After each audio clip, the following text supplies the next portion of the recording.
Hello mga kagwapa, di nagabahaw ko og dahon sa saging kay ngano kabalo mo kung sa himuon maghimo ko og putumaya. So ang mga Bisaya makarelate jud kung unsa ang putumaya kay mao man gyud ni ang ato kasagaran magpista no magputo or magsuman rice, sticky rice.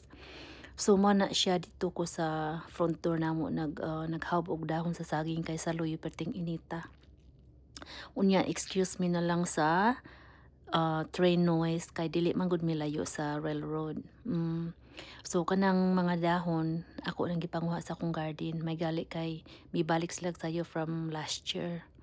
Nya mao na daghan kog mahimo ani nga puto dili man kay suluhon ra ni nako. Mangaon man sad ang ako ang mga sakop sa balay ang akong kambal ug akong bana pero di gyud sila mangaon as in pareha nato ba. Nya ako man pang share sa ako ang mga amiga. Nya gahuwat lang to sila daghan baya kog tagaan nya malipay baya ko kung magluto-luto ko kung unsa ako adire niya mga hatag ko kay kabalo ko mga lipay gyud na sila.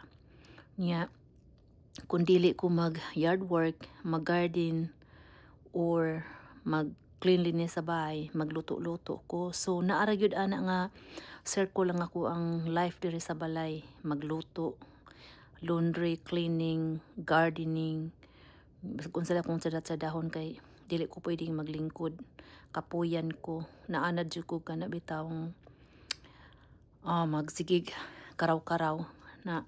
So magluto gali ko ako daghanon para na lift over ba. So once again mga kagwapa kagwapo, thank you for watching my video.